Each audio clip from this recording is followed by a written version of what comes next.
Good afternoon, this is Nicholas from Gandor Gaming, and today I bring you an in-depth discussion on my favorite leader in the game, that being Blue Donquixote Doflamingo, and the best matchups this deck has, and the worst matchups this deck has. You probably clicked this video because, again, I got back-to-back first place at my locals with this leader. I made some adjustments from the previous list to make the deck stronger, and I think the adjustments overall were pretty good. I'm still making adjustments even to this day. I'll always make adjustments, so expect more further updates as I keep playing in OP07. But I want to make an in-depth analysis on this leader because I think this leader is very underrated and actually quite powerful. I know in the East, it didn't really do anything, even though it was a strong leader in that format. It was definitely overshadowed by Red Purple Law and Rob Lucci and NL. I think that's not right. I think this leader has huge potential and is a very, very big curve stomper to some of the best decks in the format. So that's kind of what I want to discuss today. So before we actually go into the in-depth profile, I want to actually talk about its matchup spread. So I chose the best 3 leaders for each color and I put them all here. Now, not every color has the most competitive leaders. For example, this is the purple category, and to be honest with you, really, Red Purple Law is the only deck that's actually competitively viable, with Red Purple Luffy kind of being competitive, and then Purple Luffy just falling off ever since OP05, but it's still the best purple leader technically, like the 3rd best one, so that's why it's on here. Now, I do think Blue Dolphy himself is the best leader for blue.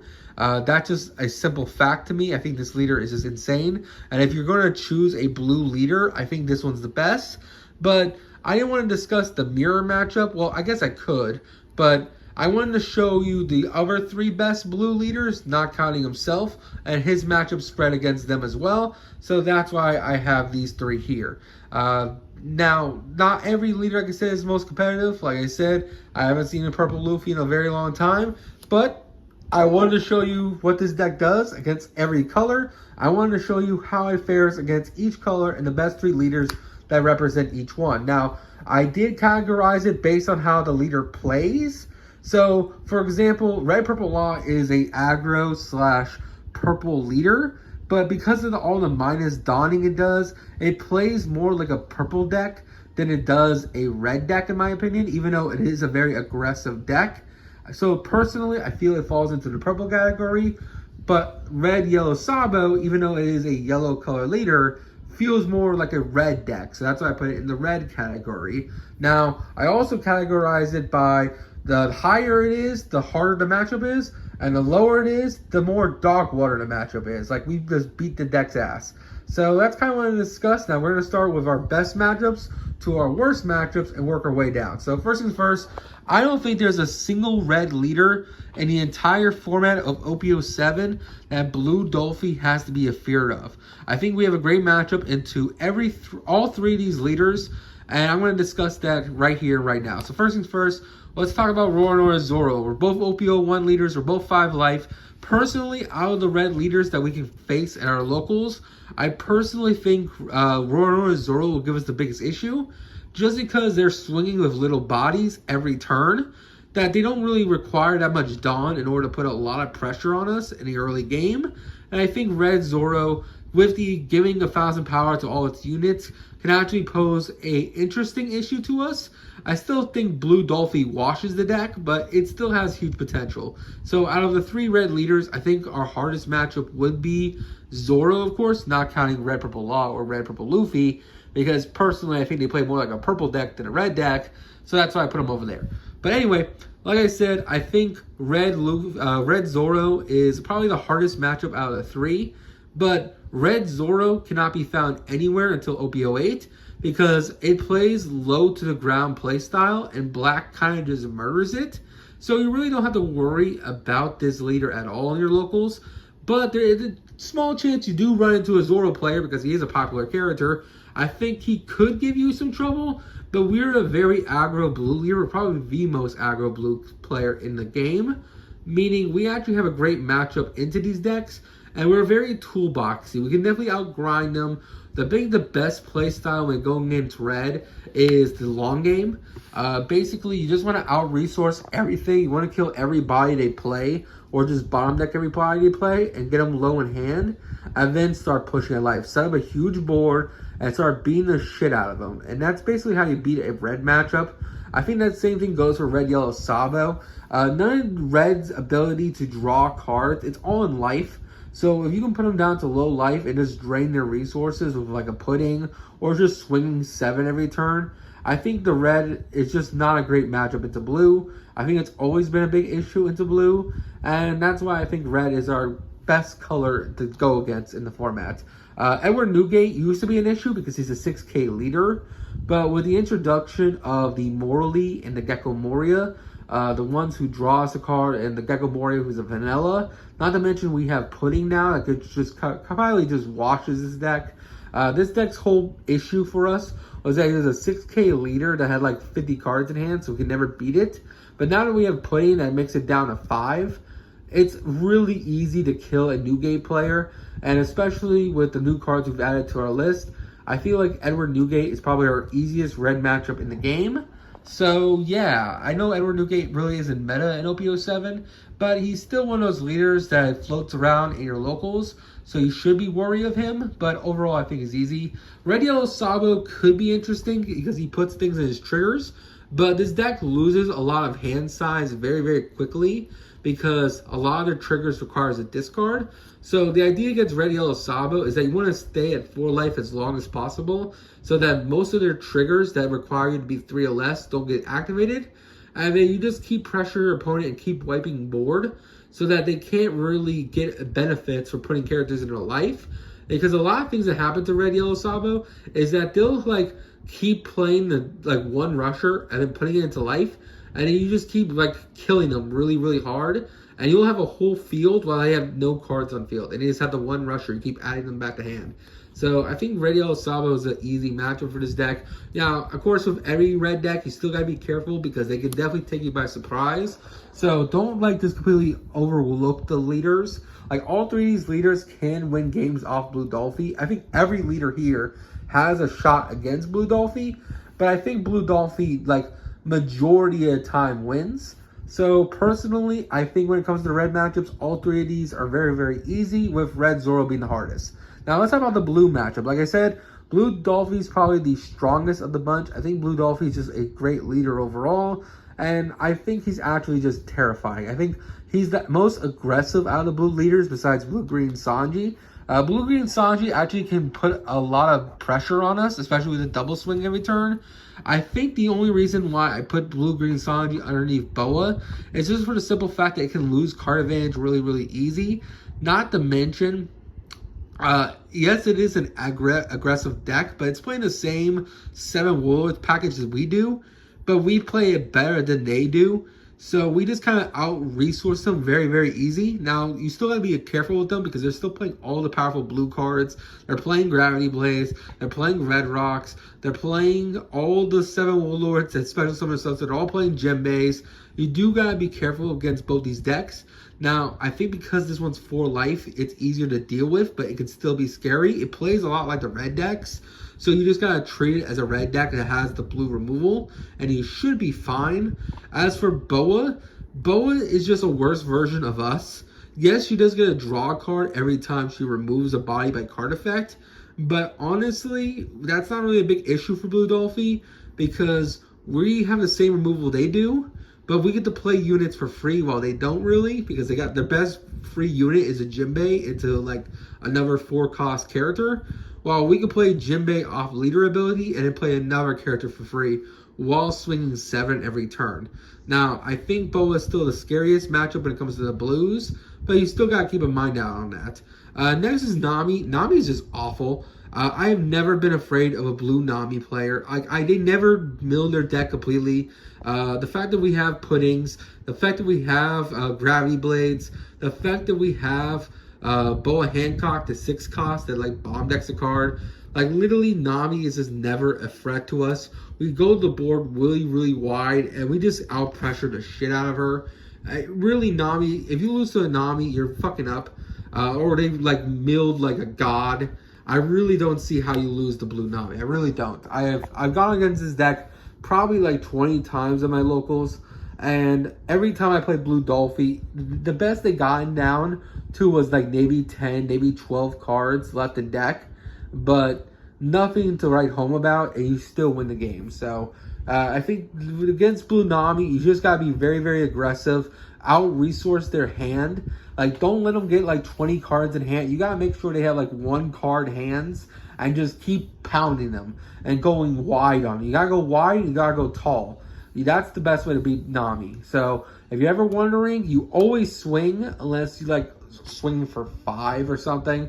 Like, don't throw like a pity swing. You want to swing at least so they have to use a couple of events, and just keep pushing pressure on your opponent. Next, let's talk about green. Green, I think we have a favorable matchup as well. I think these are the best 3 colors we have. Green, Bonnie is probably the scariest of the bunch, not gonna lie. She has a lot of blockers, not to mention the ability to rest any character with 1 Dawn is a very terrifying thought. But every time I played against a Bonnie in a simulator, it's been pretty well. Like, don't get me wrong, the games last fucking forever because she's resting a character every turn. But a lot of the green Bonnie doesn't have counter. They rely on their blockers a lot. So if you can just keep bomb decking their blockers or just keep KOing their blockers, they lose hand advantage very, very quick. Now, I will say when it comes to a green matchup, Red Rock is very, very important for all their cards. You need Red Rock in order to stop the 7-drop Monkey D. Luffy's. You need Red Rock to stop the Hody Jones. You need Red Rock to stop the 8-drop Uses Kid. And you need the Red Rock to stop the 10-drop Donquixote Doflamingo. All those cards are very, very scary, and all 3 of these leaders can take games off you, but I think you're favored. I think Green Uta's the worst against you. I think like you just kind of dog Green Uta just for the simple fact that Pudding exists. Pudding just ripping their hand apart just puts way too much pressure on them.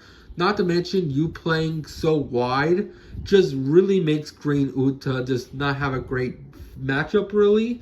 Next is Yamato. Yamato's a 4-life leader, so you're just always better into 4-life leaders. It's just how it is. Yes, this leader has double attacks, so you gotta keep that in mind. But we are playing 12 2Ks in a deck, and you're okay to take the first hit just to get more cards and just out-resource the Yamato player.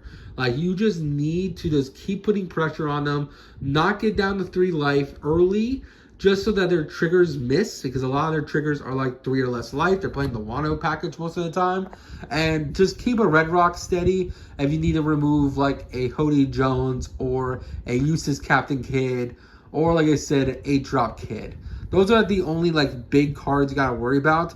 And other than that, the matchup's pretty easy. Next we have, of course, again, Bonnie. The only scary card in Bonnie, besides the big guys I already just discussed, would have to be the 6-cost Hawkins blocker. That card can put some pressure on you, especially since it can't be removed with Red Rock or with Gravity Blade. You gotta KO it by battle. But I think there's ways we can play around that, and we can kind of just push through them. We just gotta ignore it and just swing at face. The biggest issue with Bonnie, besides her being a very defensive leader, is just the fact that she has 5 life. The longer she's at 5 life, the harder it is for you to win, because the more resources and the more time it gets them to set up into the later game to set up 8-drop and 10-drop characters. So I think we have a favorable matchup to all our green matchups, but it is more of a 50-40, I don't know, 60-40, while every other color is more like a 30-70. I think I'll explain the ratios. So against any red deck, I think we're favored 70 out of 30. For every blue matchup, I think we're still favored 70 out of 40. But for every green matchup, it could be either a 50-50 or a 40-60 with us being favored. Now, you can still lose that 40-60, but overall, I think it still is, like, all 3 of these decks are still really crazy, and they all gain resources very, very well. But I think because of pudding and all the great generic blue cards we have, all three of these decks just can't keep up with Blue Dolphins, how going wide, how aggressive it is. Now let's talk about purple. Now purple, I think we dog water both these decks. I think Monkey D. Luffy has not been relevant ever since OP05 ended. Ever since OP06 came out, this deck has not been anywhere. There's an argument to actually put Reiju here. But honestly, until Red Purple Law leaves the format, I don't think Reiju is good enough. So I ended up playing Monkey D. Luffy instead because it plays a lot like the other Monkey D. Luffy. And I think both these decks, we kind of just dog water to the dirt. Because Monkey D. Luffy, in order to ramp, needs to lose life. Meaning it's just a very, very easy matchup for Blue Dolphy, who's already aggressively swinging at them and always playing characters for free. Red Purple Luffy in OP05 was a menace to us. It was a really bad matchup.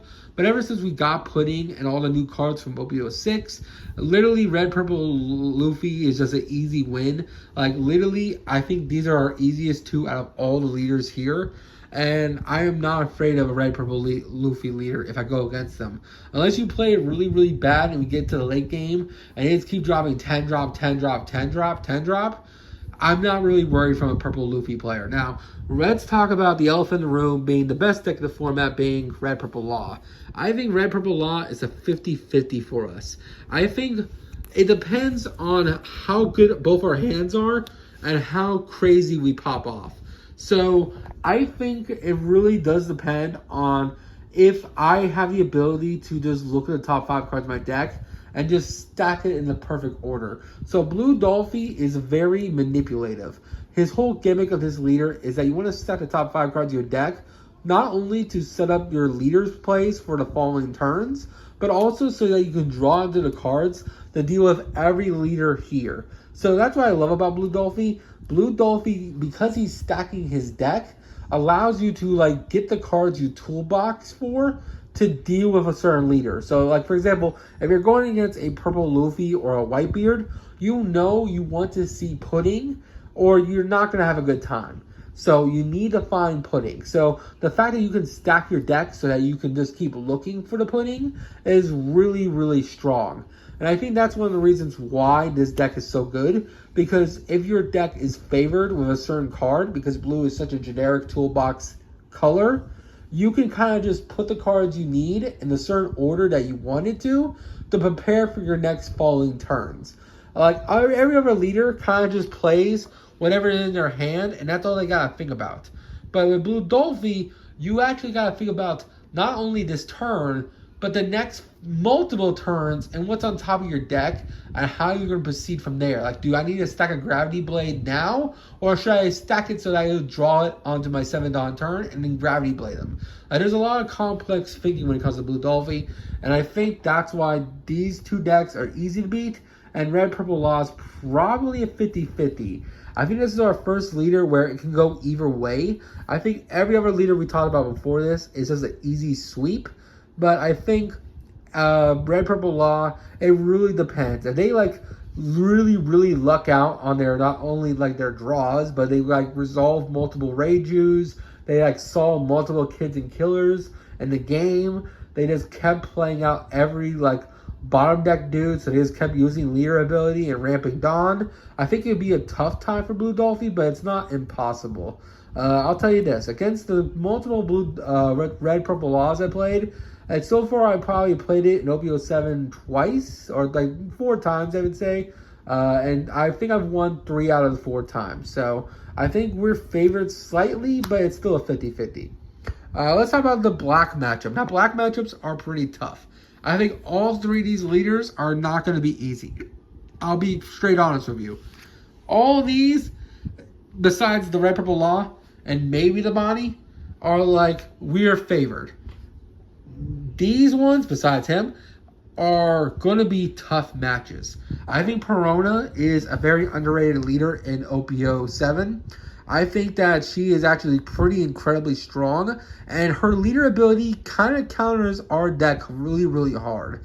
Her whole gimmick is that she kills rested characters, and Blue Dolphy's whole gimmick is that we play rested characters directly from the deck. So we're literally like swinging for 7, play a rested dude, then they're swinging for 5, playing a 4 cost that kills a rested dude and just kind of out-whiting us, which is kind of crazy. Now, personally, I still think we're favored into Perona just because it's a 4 life leader, and a lot of black cards are strong, but a lot of times Perona players don't play enough counter for their benefit. They're playing too many like big bombs, like 8-drop Gecko Morias, and maybe the 8-drop Sabos, and the 10-drop Doflamingos, and things like that, or the Hody Jones. Like cards like that are like really, really strong, but they don't have counter, so you kind of just play through it. Not to mention, some of their level 4s also don't have counter. For example, Ryuku, I think that's his name, Ryuma, my apologies, he doesn't have counter. And like, there's not that many 2Ks in a Perona deck. So I think you can kind of just out-pressure them and win games. But ultimately, it's still a hard matchup. I still think you can go 50-50 either way, with you being slightly favored, so maybe like 51-49. But it's still a really, really tough matchup. Same thing goes for Gecko Moria. Gecko Moria is probably, like, it used to be like 60-40 with them favored in OP06. But with the new additions we got in OP07 and how wide we can go, I think we're actually favored. It's more like a 60-40 with us favored now, just because of how much wider we can go. And it's harder for Gecko Moria to remove cards compared to its competitors.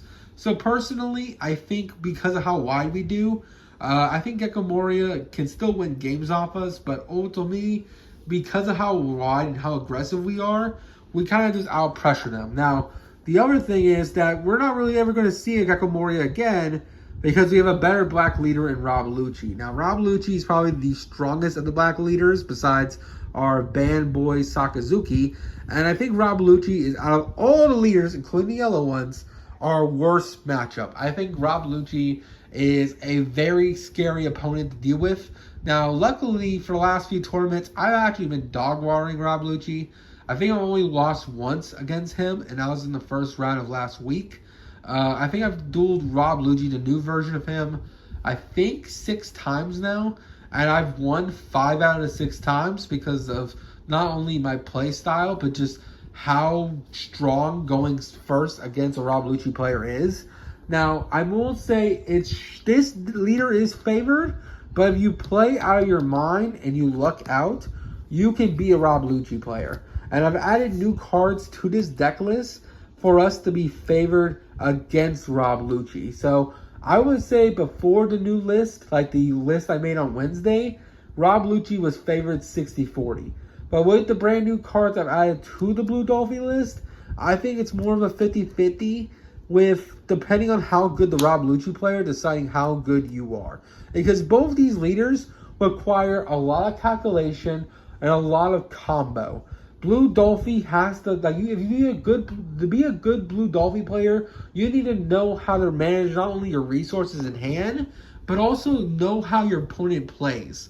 So to play Blue Dolphin, your deck's a toolbox. You're a toolbox deck. You need to know what your cards are good against in each matchup. Like, you need to know, hey, look, Gravity Blade and Pudding hose Black Yellow Luffy. So I need to have those in hand to stop this leader. Or, hey, I know me having a Jinbei multiple turns in a row stops Rob Lucci from killing my entire board, and I just need to go wide on him. So I need to see Jinbeis. Things like that is why you need to play the game. Same thing with Katakuri. You need to put red rocks in your deck so that you can stop 10-drop big bombs. Like, you need to know which cards are strong in which matchups and which cards are weak against certain other matchups, and then play accordingly. That's why Blue Dolphin is my favorite, because he's the most strategic of all the leaders.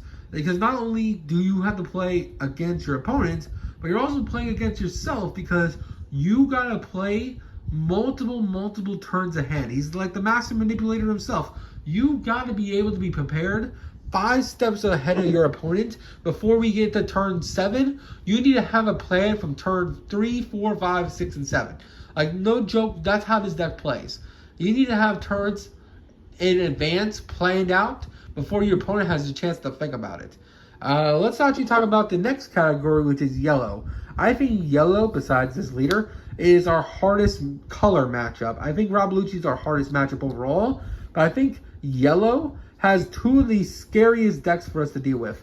I think Category and Enel are very, very tough decks for us to deal with. For example, I just got first place today with my blue Dolphy, and my second round was against an Enel player. I probably got him down to 1 life, literally by like turn 8, like he had 8 Dawn, and he was still able to heal for like 20 fucking turns. You know how I beat the Enel player today? I had to deck his ass out. No joke. That's literally how I won my second round today.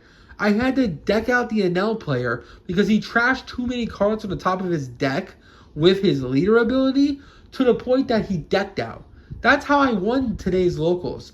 My first round was against a...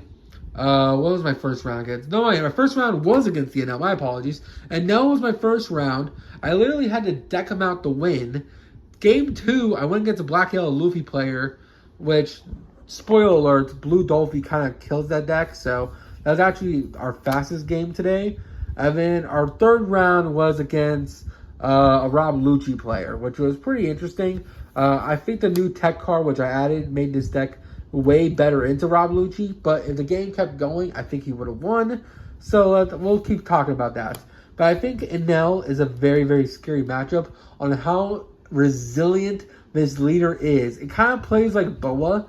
Not Boa, my apologies. It plays like Bonnie in the simple fact that this deck just doesn't want to die. It's very defensive, but because its color is yellow and not green, it's also very aggro because of all the powerful yellow cards that give this, not only this card life, but also just have rush. Like 10-drop Ace is a horrible card to deal with. Like, I literally had to deal with... I had to kill 4 yellow 10... what's it called? In my matchup against the Enel, he played every big monster. I bottom decked 2 categories.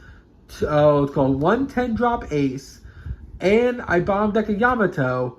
And I personally put like 15 Dawn on Dolphy twice just to kill 2 more Aces.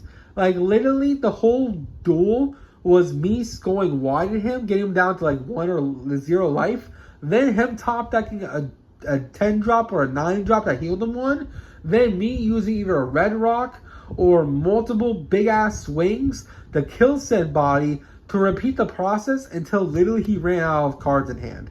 Like, he literally ran out of cards in deck and decked out. That's how fucking annoying this deck is. Like, this is a big rant, but Enel is a very, very scary deck, and if you don't play it perfectly, this deck will snowball and murder you. You gotta be careful with this deck. Same thing with Katakuri. Katakuri is basically swinging 7 every turn. It's very scary. It's looking at its life. It's looking at your life, moving your triggers around, moving the cards you want around, and just saying, look, if we get into the end game, and I start dropping 10 mom, 10 mom, 10 mom on your ass, you better have me low at life or I'm killing you. Like, Category is a very scary matchup. The thing we're favored in is that we go so wide and we pressure so hard that nowadays, when we go against a Category player, by the time they get to 10 Dawn, they're already down to 1 life. So if you're good at playing Dolphy, you just went really, really wide and really, really fast on them so that they don't have the ability to drop a 10 mom because they'll just die the next turn. Like, that's how you need to beat Katakuri. Like, you just need to put so much pressure on this leader that when they get down to when they finally get to 10 Dawn, they don't have enough, like, they don't have the luxury of dropping it because they need to play blockers. They need to play cards that protect them and make them live another turn because the 10 drop will literally heal them 1 and then they'll just die. Because we went too wide and we went too aggro on them. That's how you beat Katakuri. And that's also how you beat Enel too. But Enel is just a lot harder because of its ability to re-heal itself. So keep that in mind. Now, Black Yellow Luffy. This is one of the best meta decks in the format. And we just dog water this deck. Pudding kills this deck. Gravity Blade kills this deck. Red Rock into a Moria. Let's go. Gecko Moria kills this deck. We have the Diablo Jambe blue card that also murders his deck. Like, there's so many cards in our deck that completely counter Black Yellow Luffy that it's kind of funny. Like, our worst matchup is definitely Rob Lucci, but Rob Lucci's worst matchup, which is Black Yellow Luffy, is like a walk in a park for us. Like, we have no, like, if we get paired against a Black Yellow Luffy player, unless we played absolutely horrible and their triggers are just absolutely insane off the Luffy player and he's playing out of his mind, we should never lose against his leader. We should always be kicking his leader's ass. Anyway, that's really it for part 1 of this video. You're going to get the deck list and the part 2, which is coming out later today. I know this video went really, really long, but I wanted to discuss every leader that this deck has matchups to. And yeah, that's really about it. Hope you all enjoyed. Don't think it's stupid. See you on the next one. Bye-bye.